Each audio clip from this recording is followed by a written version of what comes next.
Thank you, Mr. Speaker. One of my favorite stories from Scripture is the story about the rich landowner who calls three of his servants in, and he tells them, I'm going away for a long time, and he gives each of them the same exact amount of money and gold, and he says, when I come back, I want you to invest that, and I want an account of what you do with that money.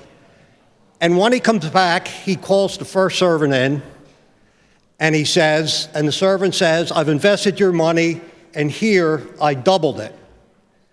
And the master says, you've done a good job. The second servant comes in and says, I've invested your money, and I've made half as much. And the master said, well done. And the third servant come in and said, Master, I buried the money that you have given me in the ground. I wanted to play it safe, and I'm returning it back to you. As I look at this budget, and I understand that nobody ever gets everything they want, and most of the time, you don't get half of what you want. And I want to commend our appropriations chairman, the gentleman from Delaware County. I really think he did a terrific job, him and the staff, in putting this budget together. It's a good budget. And as I look at this from my perspective, the red flags that come up are that I see money in here from the privatization of the state stores, which I am absolutely against. I see no revenue in this budget from a reasonable and responsible tax on Marcellus Shale. On the human service side, they have done some good things. There's no money in there for the 10% cut that our counties have taken in human services. The waiting list, there is a little bit more money in the waiting list, but I think we could do a whole lot better. I had inserted an amendment in the budget when we did it a few weeks ago that would have added $20 million into an emergency addiction treatment fund, which I think we so desperately, desperately need. That's not in there.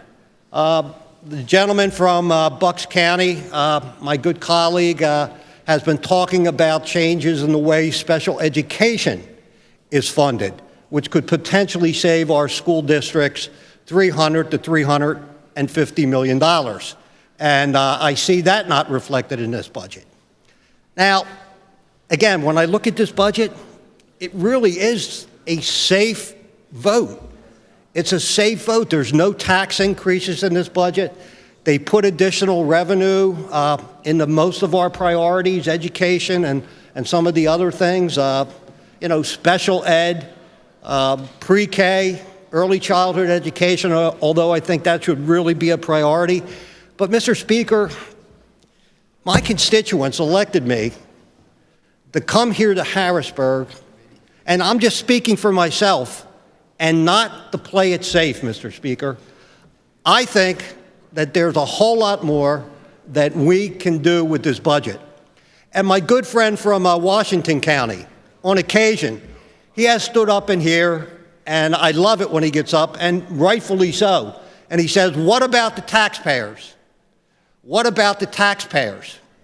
And we seem to be stuck at times into not raising taxes for no reason at all. How about a no tax pledge like, I promise not to raise taxes except when the health and the safety and the welfare of the constituents that I represent is in danger or jeopardy.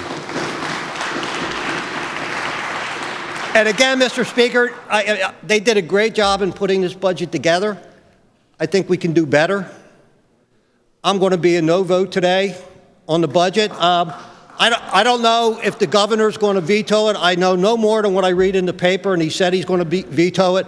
So we're going to come back here again, I guess, next week and the week after and work on a budget. But if the governor vetoes it, I want to work together with the members of my caucus and the other caucus to try to come up. I'm not in favor of what the governor's proposed. I think it's way too far.